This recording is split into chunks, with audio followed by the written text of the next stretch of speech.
Booktube, Sarah here, and welcome to my channel. Today I'm coming to you with a weekly reads video. In my weekly reads videos every week, I talk about all the books that I finished this week. I let you know what I'm currently reading. I tell you about the books that I have purchased, a digital book haul. I show you guys my weekly crafting, and I talk about just some general life stuff. So these tend to be, a little bit longer videos, but I do have everything timestamped in the description box below. So you can go down there and you can click to individual reviews if you are only interested in seeing or listening to me talk about a certain book, or if you just want to see my book haul or my crafting or what have you. All that, again, will be listed in the description box below with timestamps, so you can jump around on the video as much as you want to. So I did finish 7 books this week, so let's jump in and get started. So the first book that I finished was the last book that I needed to read in March, and that was Pride and Prejudice by Jane Austen. This is, of course, a classic. It was narrated on audio by Rosamund Pike. She did a fantastic job narrating this one. I really, really liked the narration.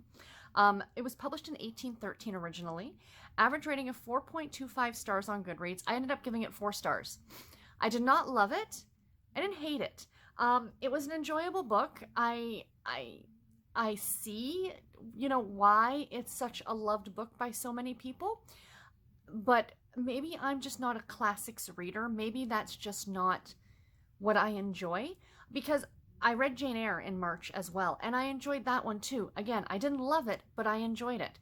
We all know the plot of Pride and Prejudice. I found, and a lot of you who are Pride and Prejudice aficionados and it's your favorite book ever, please don't hate me. I found almost everybody in this book to be extremely stuck up. All they seem to care about is, who was who and, who was the best looking, and, my daughter is much better looking than her daughter, so why is he talking to her daughter? And Mr. Darcy was kind of a jerk. That whole kind of redeeming yourself towards the end, but I'm sorry, I didn't love it. It was still very well written. It was an enjoyable read. I liked it quite a bit, but I just did not love it. I don't see myself rereading it, let's put it that way. But I'm glad I have read it, and I've now got it under my belt to say that I've read it. And, if I now read any, retellings, I have the basis now, let's put it that way. So yeah, so those were my thoughts on Pride and Prejudice. Again, sorry for those of you who absolutely love the books. Please don't flame me in the comment section below. We are all entitled to our own opinion. But yeah, it was good.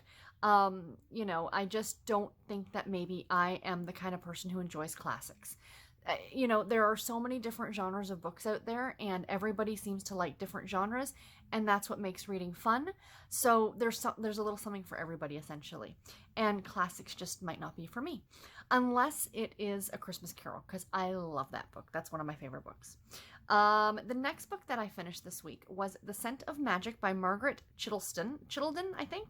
This is a contemporary romance novel. Harlequin Super Romance number 444.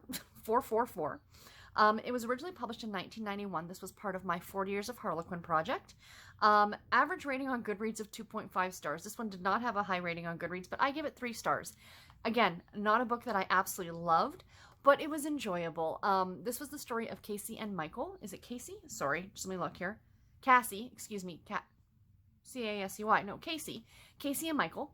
And she owns and runs a kind of a consignment shop of sorts that deals with Victorian era and older clothing, not just clothing from the 70s or the 80s or the 60s, but true vintage, really vintage clothing. And she tends to dress that way as well, and it allows her to be a little bit outgoing without being too outgoing. Well, at the beginning of the book, she's at this flea market type place, and she runs into this older lady who sounds like she's of Eastern European descent, and she gets given this vial of perfume, and she's told that if you wear it, your true love will be the first guy to smell it will be your true love, and blah blah blah. And the story kind of takes off from there. She ends up wearing it one day. She is dating this guy, but he doesn't end up being the love interest. And it was a really cute story. I really enjoyed it. I thought the premise, sorry, I've got a hair. The premise was a lot of fun. You know, it wasn't the best written book ever. Like, you know, it was a very kind of standard romance tropey plotline, but it was a lot of fun and I enjoyed it. You know, 3 stars is pretty average. I'm not telling you to run out and read it, but if you find a copy of it and you decide to pick it up, awesome. I did see, I can't remember who it was, somebody that I follow on Instagram and Facebook, they had, they're reading it this week too. So I hope you enjoy it as well. The next book that I finished, oh my gosh, you guys, I love this book so much. The Bookwoman of Troublesome Creek by Michele Richardson. This is a historical fiction novel. It was published originally in 2019, or it's being published this year. I don't think it actually comes out till the end of May. So if this interests you, go and pop it on a wish list now, or, you know, maybe request it from your library or whatever. This has an average rating of 4.32 stars on Goodreads. I give it 5 stars. I loved this book. I told my mom about it. I've told friends about it. I'm like, you guys need to read this book because it's so great. So the premise of this story, it is based on true events, not based on a true story. Like, it doesn't follow a real person, but it's based on real events. And those events are these pioneering library women. Now, I shouldn't say pioneering because this takes place in the 1930s during the Great Depression. And it takes place in Kentucky. And it is about these women who this was something that was put together by Eleanor Roosevelt, the wife of President, no, that's not Theodore Roosevelt's husband or wife, was it? I can't remember. One of the President Roosevelt's wives, excuse me. I think Eleanor was Alice Roosevelt's cousin, because I read American Princess last month, which was about Alice Roosevelt, which was Theodore Roosevelt's daughter. So if it was her cousin, then that means that Eleanor was, is it Edward? Was the other president? I'm sorry, I'm horrible with American presidents. I am Canadian, forgive me. But anyway, she started this whole project to bring books to people who live in the hills in Kentucky. And I don't know if it was just Kentucky, but this book centered around Kentucky. And essentially they would hire these women who got paid to do this, and they would go to a central location in this town, and the town is a real town called Troublesome Creek, and they would become bookwomen. And they would pick up these books, and they would get on their horse or their donkey or whatever it was, and traverse the hills and the mountains in Kentucky, and they'd have their route every day. And they would go to these different homesteads, and they would drop off books and pick up books from people. And so essentially kind of like an old school bookmobile in a way. And it was really neat. So if you're a book lover, you know, this is definitely the kind of book that you would really enjoy, because a lot of books are talked about. And, but the thing that really drew me into this story, because you're told all this on the back of the book, that this is what the book is about. But what I didn't really realize is that our main character, whose name is Cassie Mary, she goes by the nickname Blewett. And that is because she is a blue-skinned person. And this is a real thing. And I didn't know that this was a real thing. That there was a group of people who lived in Kentucky, who lived in the hills of Kentucky, who were literally blue-skinned due to a generic abnormality. And, you know, their skin, it wasn't like, you know, you hear of a blue baby, which I was a blue baby due to my heart condition. It wasn't that. They were blue and stayed that way, but yet they were healthy.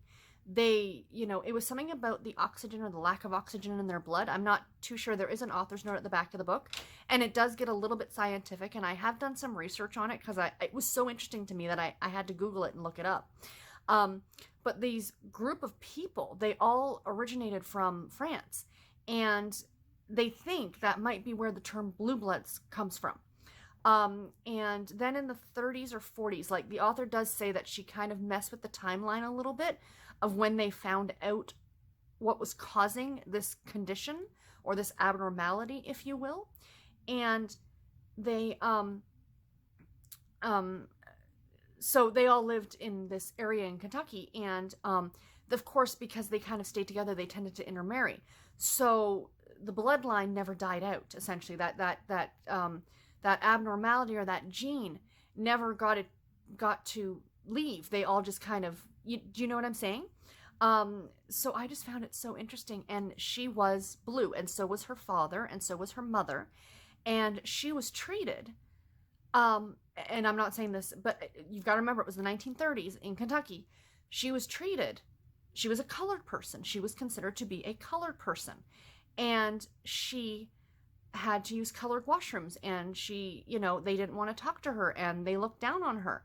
And, just because she looked different than everybody else, because her skin, it wasn't like, when you say blue, I think a lot of people automatically think like Avatar. No, not like that. But like, like that purpley blue tinge that someone who's cold or sick has to their skin.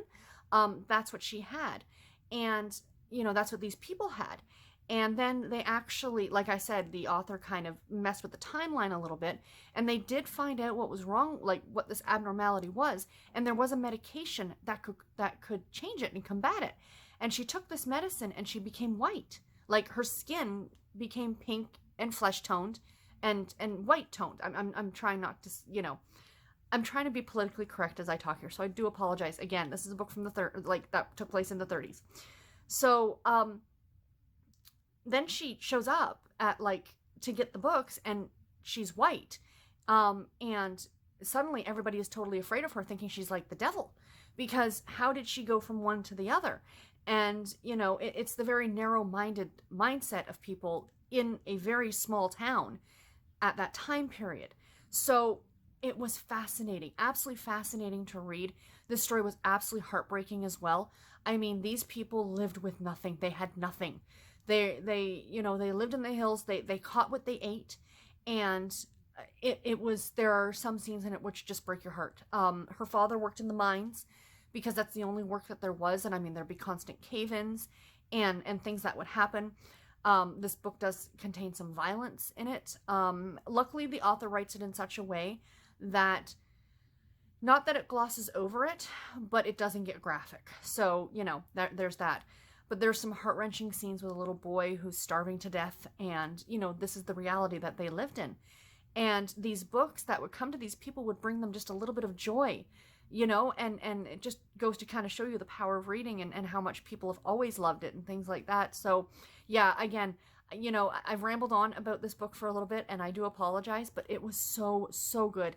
I will be honest and say I would not have picked it up necessarily if I hadn't been able to get it from NetGalley, because I did see it on NetGalley. I saw it and I kind of read the premise, thought, oh, that sounds like fun. I'll request it and see if I get it. And then I got it. So I'm like, okay, now I've got to read it. And I'm so glad I did. But I'm telling you guys, it's worth the money, or it's worth asking your library to pick it up. So, so good. Really enjoyable. So, on to the next book. The next book, for something a little bit different than that, was The Pleasure of Passion by Sabrina Jeffries. This is a historical romance novel. It is book number 4 in the Sinful Suitors series. This was narrated on audio by Justine Irie, published originally in 2017. Average rating of 3.81 stars on Goodreads. I gave it 3.5 stars. I did not love this one. This is a second chance romance of sorts, where our two main characters were courting each other. And then you find all this out at the very, very beginning of the book. He's in a duel, and he actually kills somebody. And now he's being sent to the continent to, go to Spain to get away from hanging for murder.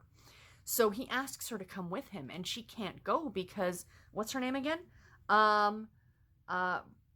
I think it's Brianna. Brianna and Neil, or Niall. Brianna and Niall.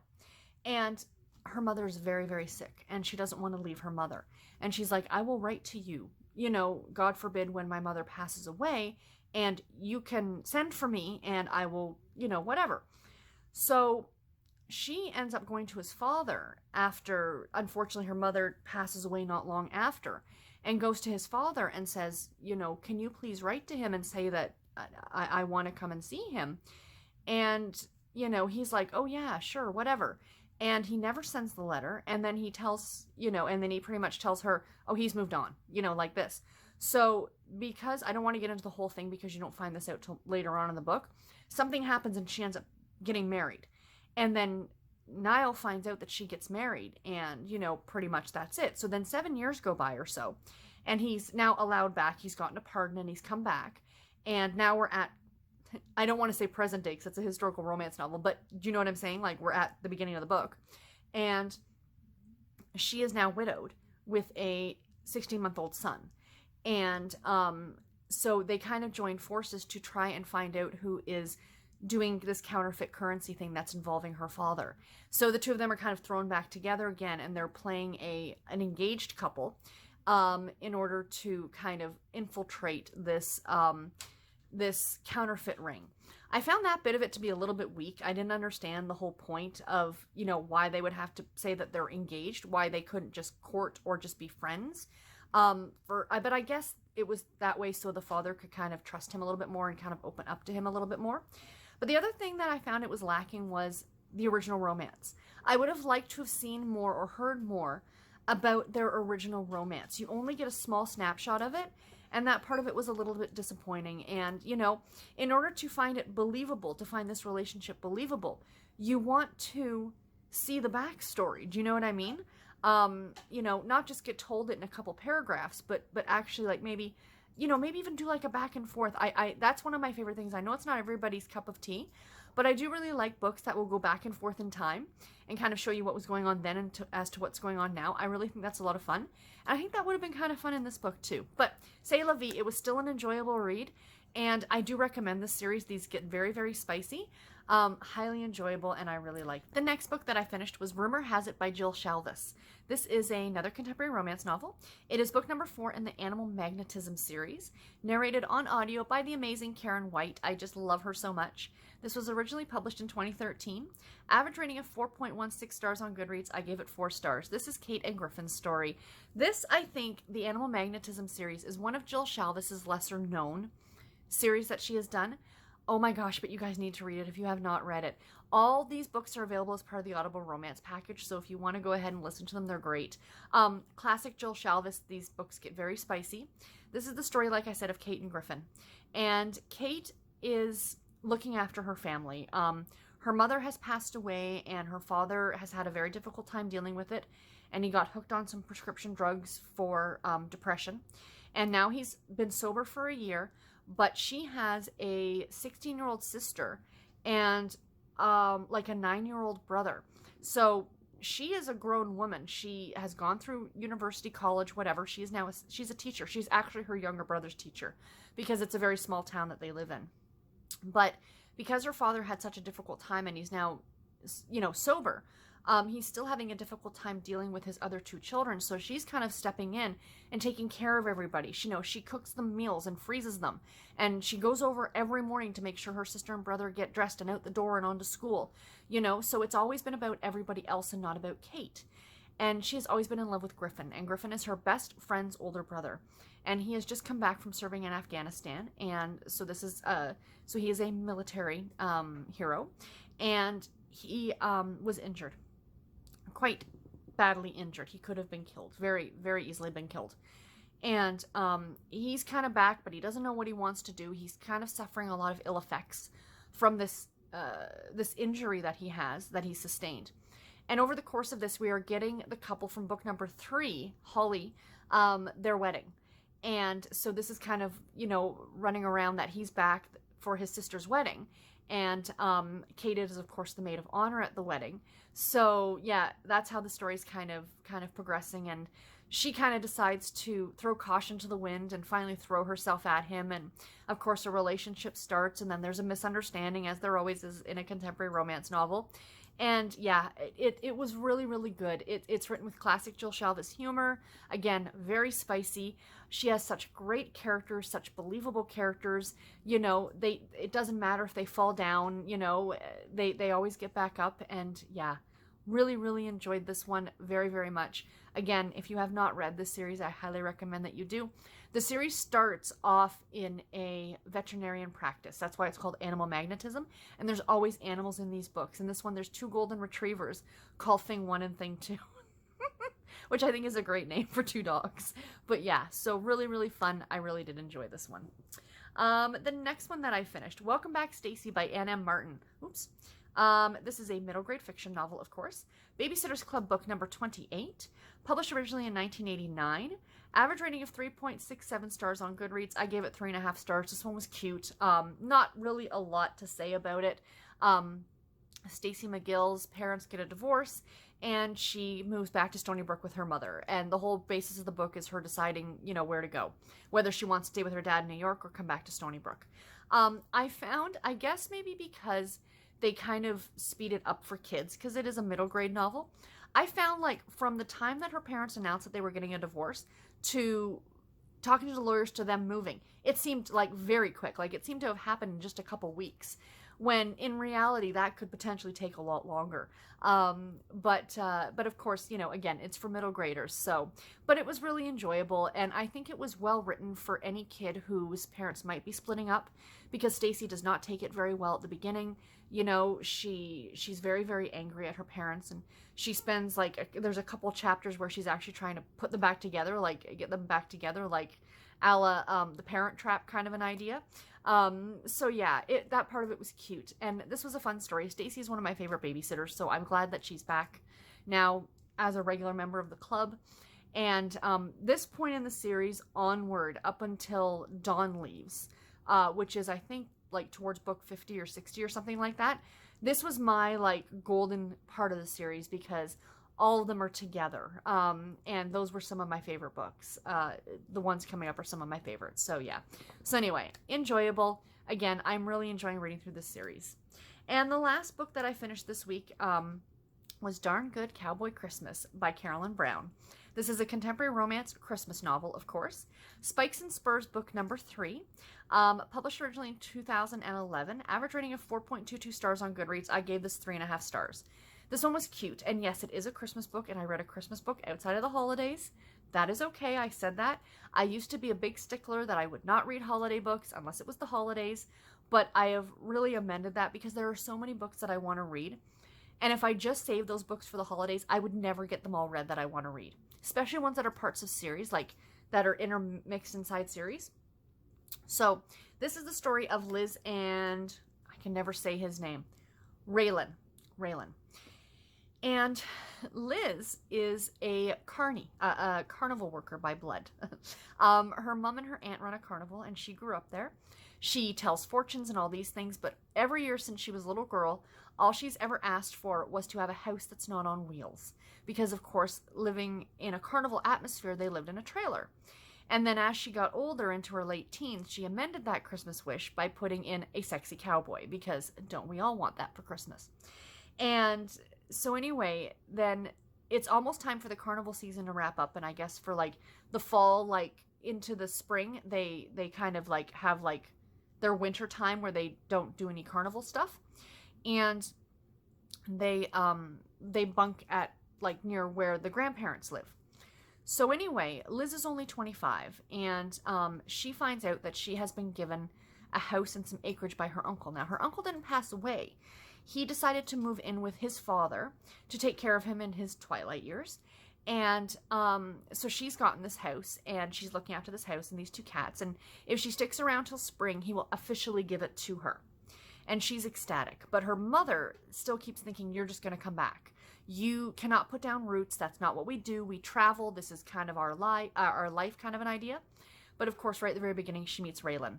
And, the two of them hit it off. Sparks fly, essentially. I mean, look at that cover. Wouldn't that happen to you? And it was cute. This was a cute story. It does not just take place at Christmas. It starts off at just before Halloween, and then it runs through to the Christmas season. So the Christmas part of it is like a very small part towards the end, but it is leading up to the holidays, because she's super excited about having this home that she can now decorate for Christmas, and she can't wait, and she's going to make it look like the Griswold family home. My one big issue with this, the reason that this one didn't get like a 4-star rating from me, is because I found Liz to be so immature. She was 25 years old, but there were times that she acted like she was 5.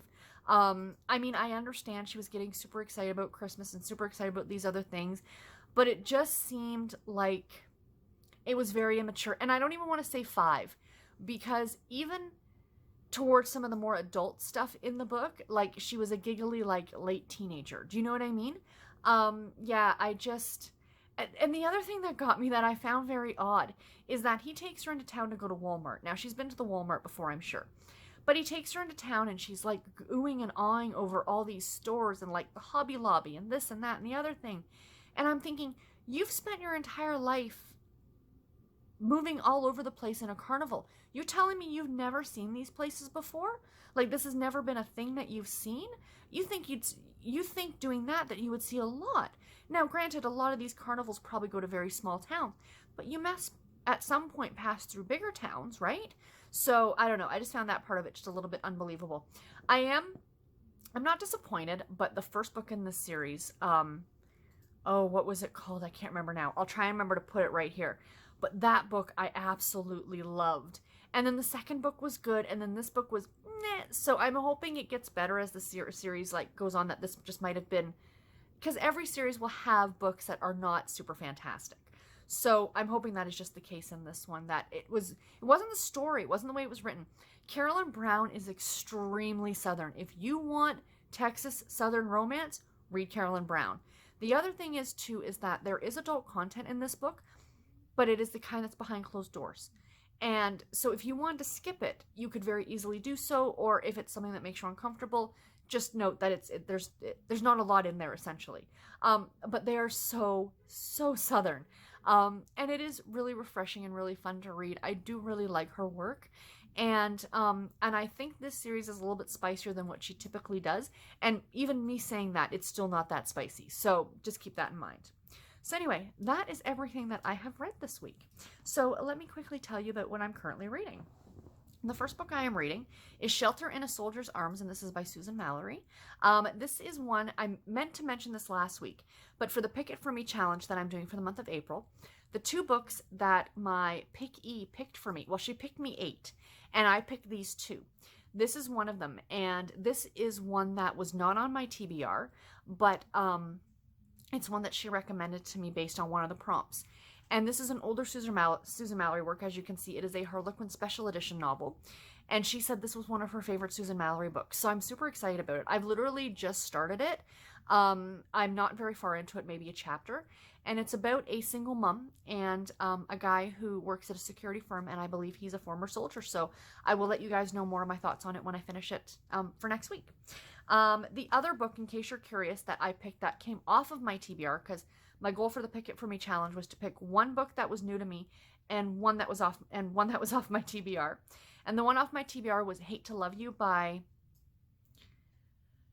I'll put the cover right here so you guys can see it. I want to say Ashea is her first name. I can't remember. But this is an interracial romance, and it looks really good. So I'm super glad that she picked this one for me to read. So I'm like, yes. So that is my current audiobook, is Shelter in a Soldier's Arms. My current ebook is A House Full of Fortunes by Judy Durante. This is I think it's the 3rd or 4th book in the Fortunes of Texas Welcome to Horseback Hollow series. Again, I'm not even one chapter through this one yet. I literally just started it this morning, so I don't have a lot to say about this one. But I think this one is about a woman who isn't too sure what she wants to do with her life. She doesn't have a lot of direction. She's kind of working some like odd jobs here and there just to pay her bills. And she falls for a local guy who is fostering some children. I don't know whether they belong to a family member or a friend or what have you. I haven't gotten that far into it yet, but I'll report back and let you guys know what I thought about it. My current Babysitters Club book is Mallory and the Mystery Diary, which is book number 30. And in this one, in the last book, like I mentioned, Stacey moved back to Stony Brook to a new old house, as they're calling it. And they're cleaning out the house, and there's a trunk in the attic. And they find this mystery diary. So Mallory takes the diary, and she starts reading it and kind of investigating this family that lived in the house back in the 1800s. So kind of a fun little book. So I'm looking forward to rereading that one, because all the Babysitters Club books are, of course, rereads to me. And last but not least, my current 40 Years of Harlequin project book is Silhouette Desire, novel number 725, Sophie's Attic by Robyn Elliott. This one is about a woman whose father is killed. Yeah, I'm not very far into it yet. And our gentleman here, her name is Sophie, and which is, what's his name? Tyson. His name is Tyson. He is sent to kind of protect her and look after her and make sure that she's okay, because there are still killers who might be after her. So yeah, like I said, not very far into this one, but I will get a lot of reading done on this one this weekend. It's not a terribly long book. It's less than 200 pages, so I should fly through this one relatively quickly. So speaking of my 40 Years of Harlequin, before we get into the digital book haul, let's open next week's. 1993, you guys. Wow. Almost into the mid-90s. Time is flying, isn't it, you guys? Like, I cannot believe it's almost, like, it's already, like, well, as of me filming this, it's the 5th of April. Like, that's insane. So let's see what we got here. Ooh, a special edition. Speaking of the special editions. A Winter's Rose by Erica Spindler. Silhouette Special Edition number 817. Look at that cover. Kind of like her top. That's really cute, isn't it? Her haircut's really funky, too. I get these urges every now and then again to cut my hair. Because I've had really short, if you guys watch my, like, my original videos, my hair is super duper short. And I think about it for about 3.2 seconds, then I'm like, no, I will be so mad at myself because it takes forever to grow. Oh, and we've got like a wraparound picture cover. Very nice. So let's see what this one's about. Rugged Jackson Reese had a heart full of scars to prove you shouldn't trust a society princess. So his troubled daughter's latest sitter was worse than merely a thorn in his side. Pampered, privileged Bentley is her name. Cunningham was the whole damned rose, complete with perfume petals and darkly rooted determination to succeed where others had failed. She might work magic on a pouty preteen, but only a miracle worker would convince Jackson she was woman enough for him. Ooh, sounds interesting. So why is a woman of privilege babysitting? Interesting. I'm interested to find out. So this one should be good. So I'll be reading this one next week and I'll report back. But yeah, so that is it for what I'm currently reading, what I'm going to be reading, and all that fun stuff. Let's jump into the book haul. So I acquired a few books this week, you guys.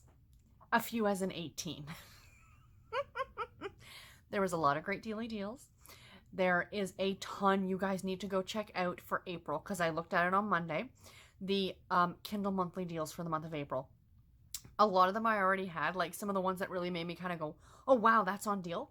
Laurie Foster, Susan Mallory, you know, a lot of big names. So go and check out the list, because there is some really, really great books on that list for the monthly deals that you guys might be interested in.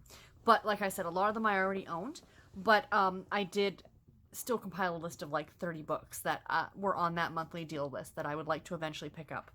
If I can this month, you know, I won't get all of them. I try and limit myself to only 5 a week of the monthly deals, but I do buy other books throughout the week. And when I say acquired, there are 5 books I got from NetGalley this week. So that's always exciting. So I will go through the NetGalley books first. So the first one is Silent Night, Deadly Night by Vicki Delany. This is a year-round Christmas mystery book number 4. This one does not come out till August of 2019. So I'll be reading this one in July. But yeah, super excited about this one. I've heard some great things about this series. Very excited to get to this one. The next one is One Night Gone by Tara Lewinsky. This does not come out till October of 2019. And this is something about like a girl coming home and something about that happened in the past. I don't know. It looks like a great, excuse me, I've got the hiccups. A great fall read, and I think it's going to be a lot of fun. So coming out in October, I will probably end up reading it in September. Next up is Sweet Wild of Mine by Lauren Kerr. This is book number 2 in Where the Wild Hearts Are, and this one comes out in May. I was hoping to read this one this month, but another one I got sent actually just by the publisher today asking if I would read and review it, and it comes out this month. So this one I've had to bump into reading in May, but that's okay. This is a series that is set around in a small town around a zoo, and on principle, I don't necessarily agree with zoos and keeping animals in captivity, but this is a really cute series, and I do like the play on words with the title. I think that's super cute, so this one should be a lot of fun. Next one, Slow Dancing at Sunrise by Joe McNally. This is book number 1 in the Rendezvous Falls series, and this one comes out in June. This one is about a book club / matchmaking club, and it takes place in a small town called Rendezvous, what is it? Rendezvous Falls, New York. So that one sounds like fun. It looks adorable. Adorable contemporary romance, I'm sure. And then this is the one that was just sent to me today by the publisher. The Summer Retreat by Sheila Roberts. I'm very excited about this one. I had this one actually on my wish list. It was on my anticipated reads for April, but it didn't make the cut for the video, but it was still high up on the list. I think I was kind of debating between this one and another one that made that list. So I was super excited when the publisher sent this to me and said, hey, would you read and review this? I'm like, yes, please. This is book number 3 in the Moonlight Harbor series. And like I said, it comes out in April. So stay tuned. I will, of course, have a review on it on one of my weekly reads as when I get to it. But I did see that this can be read as a standalone, even though it's the third in the series. So that's cool. Now let's get on to all the books that I bought. So the first one is The One That Got Away by Bethany Chase. This is a debut novel. I believe this came up as a daily deal, and it looked really cute. Something about a woman who's kind of got her life figured out. She's got a fiance and all these other things, and then all of a sudden her ex-boyfriend comes back into the picture, and you know, the story kind of goes from there. It's labeled as a chicklet as opposed to a contemporary romance, so that one looked like a lot of fun. And then the next two books, last weekend, I had planned on reading one more book for the month of March, but I didn't get to it. I just got really busy on Saturday, and I realized I was not going to have time on Sunday to read like a 200-plus page book. But I didn't actually have anything. Like, I could have started my April book, but I'm like, maybe I can fit in like just a small little book. So I was kind of playing around on Amazon, and I was looking up novellas and things like that.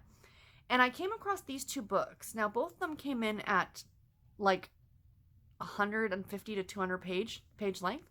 One of them was free, which was Flirty 30 by Cassie May. This is the first book in the Nerdy 30s series, and it just looked like it was adorable. And I think it was 99 cents. So I ended up buying it, and I had planned on starting it, and I didn't. So big fail on me, but now I own it, so I can read it anytime I want to. And the other one is a book that I had actually started a number of months ago when I did have Kindle Unlimited, because this one is available on Kindle Unlimited. And I think it was up for free. It was either the other one was free and this one was 99 cents or vice versa. I can't remember. But anyway, $1 regardless. So this book is called Bitter and Sweet in Dogtown by Sandy Rideout. And this is the first book in the Dogtown series. So it's a town that caters towards dogs, like in a way. Like it's very dog friendly. And these are all contemporary romance novels. They're not terribly long. So again, I picked this one up at the slight chance I was going to read it Sunday. It didn't happen, but again, now I own it. The next book I can thank Karen from Rather Be Reading for, because she does these great videos every month called like added to her want to read list. So she's watching other booktubers, and when she hears about books that she wants to read, she adds them to her want to read list, and then she does a whole video on these are all the books I've added over the last month. And this is one that jumped out at me, and it's called Pretty in Punxsutawney, and it's by Laurie, Boyle, Crompton, and I got lucky. I'm behind on videos, and I think this was like a late January video, and I went onto Amazon to add it to my want to read, or to my wish list on Amazon, and it was on sale for $1.99. And then the next night I was doing something and I looked it back up again and it was up to $7.99. So I don't know, maybe I'm just meant to read this book that it was like suddenly down in price and I immediately picked it up. But it's being labeled as a cross between the movie Groundhog Day and Pretty in Pink. Now, I've never seen Pretty in Pink. It's a John Hughes film, isn't it? I'm asking Garrett. Yes. Okay, why are you looking at me like that? He knows I've never watched anything. Now, The Breakfast Club is John Hughes, right? You're fired. I've been fired. Thank classic. you. Huh? That's a class. Okay, see? And The Breakfast Club is one of my favorite movies from back then. But I don't think I've seen anything else that he's ever done. But Groundhog Day is one of my favorite movies. I don't know what it is about Groundhog Day. That movie just gets me every time. So the fact that it was like a cross between a Groundhog Day movie, that I think this girl it's a YA novel. She has to keep reliving the same day over and over again. So I'm totally interested. I think before I read it though, Garrett might have to let me watch Pretty in Pink. I'm sure we've got it somewhere or he can find it for me. So I'll have to watch it first just so I can really enjoy the book that much more. But yes, so thank you, Karen, for finding that one. The next one. These are all daily deals. The Summer That Made Us by Robyn Carr. So a Robyn Carr novel came up on Daily Deal. As of me filming this, it's still on sale on Kindle. So you might want to go check it out. This one sounded really interesting, and I had it on my wish list, and I'm like, maybe I'll try this one. It's a historical fiction novel, and it's labeled as like a historical novel and a mystery. And it's The Lost Letter from Morocco by Adrienne Chin. And it just sounds good. It takes place between 1984 and 2009, so not really historical per se, unless you really want to count the early 80s as historical. But it just sounded really interesting. That cover is gorgeous, and I thought, why not? The next one, this one I was really excited that it dropped in price, was Winter Chill by Joanne Fluke, the author of the Hannah Swenson series. But this is not a cozy mystery. This is a slightly darker, more mystery thriller type series, and I've been super excited to read these. And again, super happy that this one came down in price and I picked it up immediately. And then the next 5 books are ones that were all part of the monthly deal for Kindle. So we have Down to the Wire by Laura Scott. This is a SWAT Top Cops book number 2, a love-inspired suspense novel. You guys know I love those. Critical Instinct by Janine Crouch. Book number 2 in the Instinct series. This is a romantic suspense novel. Now, she also writes for Harlequin, so I am familiar with her work. She writes for the Intrigue line. So this one should be really good. We have Most Eligible Texan by Jules Bennett. This is part of the Texas Cattlemen's Club Bachelor Auction series, book number 2. It's a desire novel. I had to grab it. The Weekenders by Mary Kay Andrews. I am a fan of her work. I've read a couple of her books. They are great beach type reads. And this one, of course, as part of the monthly deal, I said, sure, why not? And last but not least, Delicious by Susan Mallory, the first book in the Buchanan series. This one, I think I owned a copy of this in trade paperback, and I started reading it many, many years ago, but I put it down and must not have finished it for whatever reason.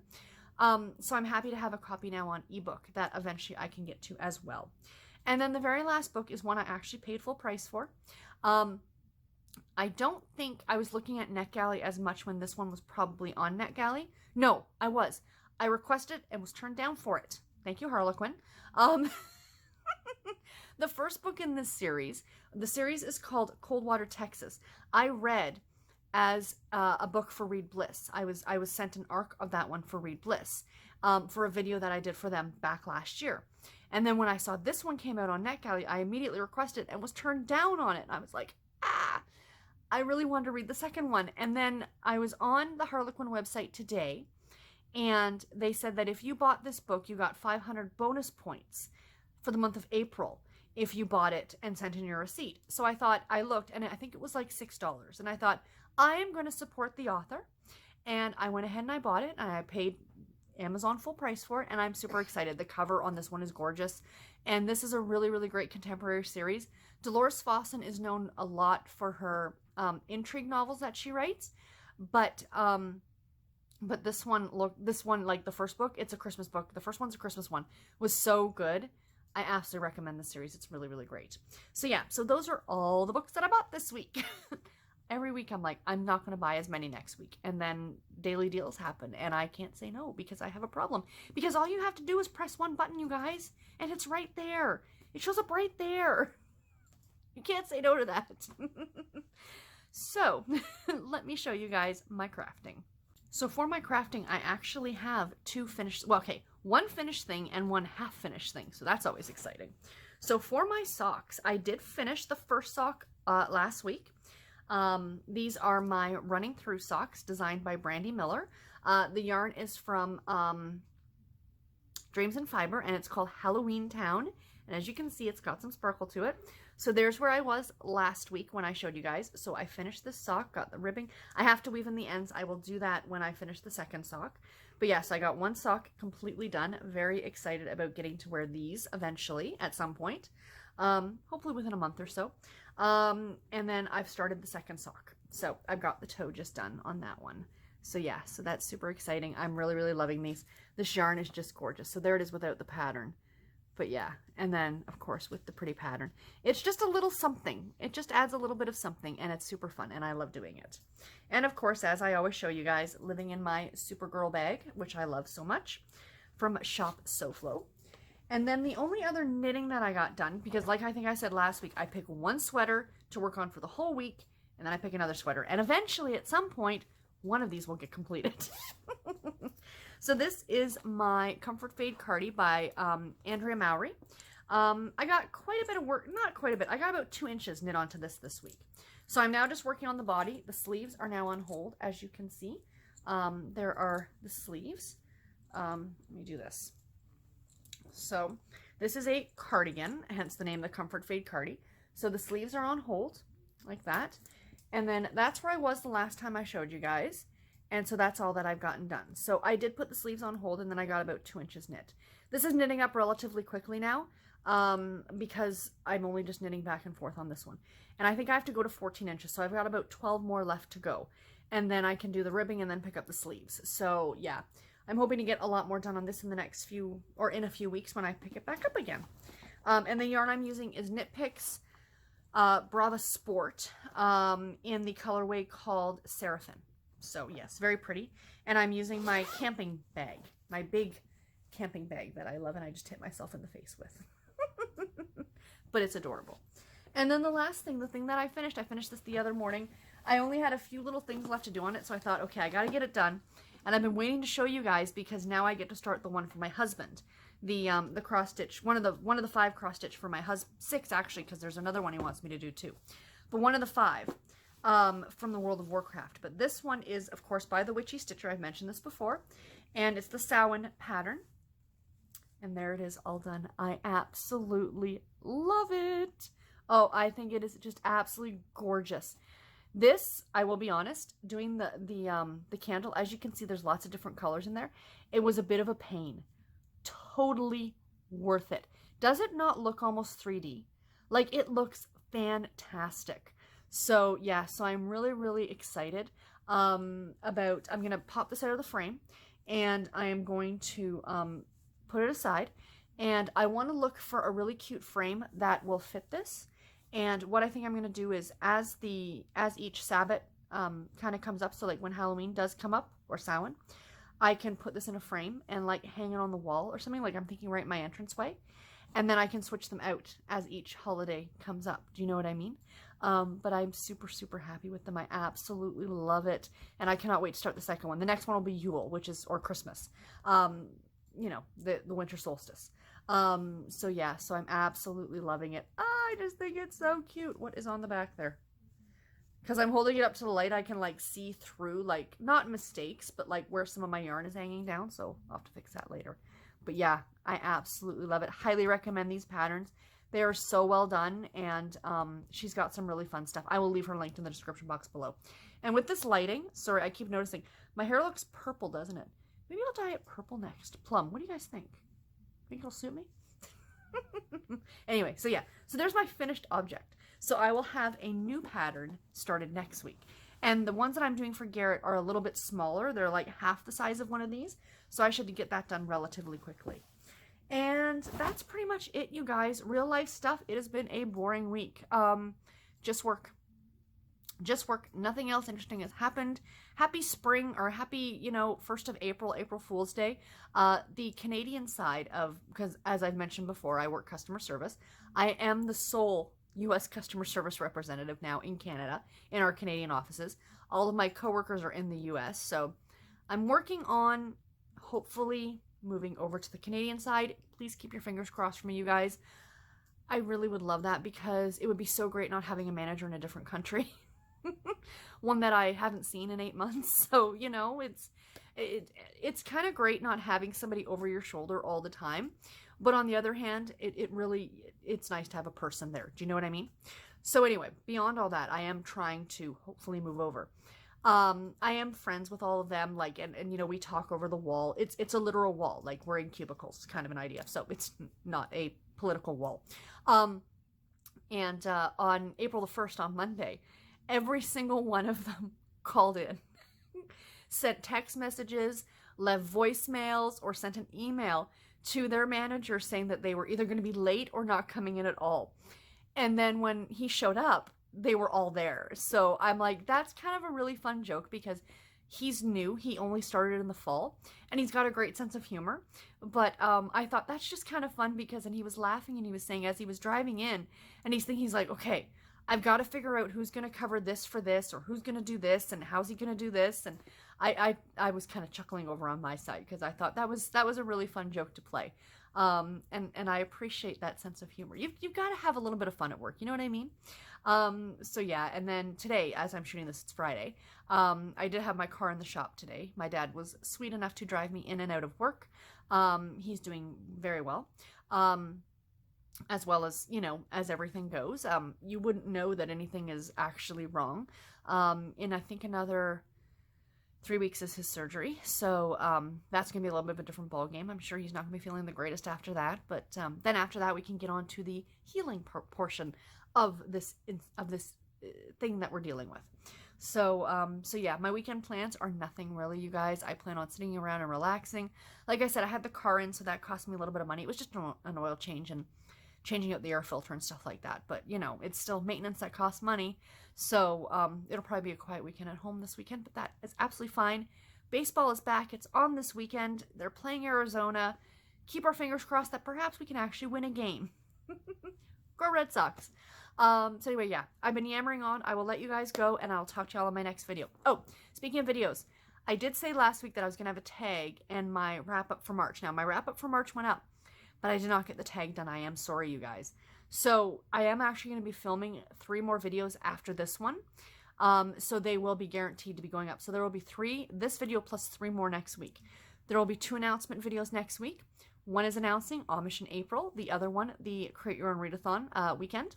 And then the other video will be the May anticipated reads. So stay tuned for those. So anyway, guys, that is it for me. I will talk to you later. Take care. Happy reading. And thank you all so very much for watching. Bye, guys.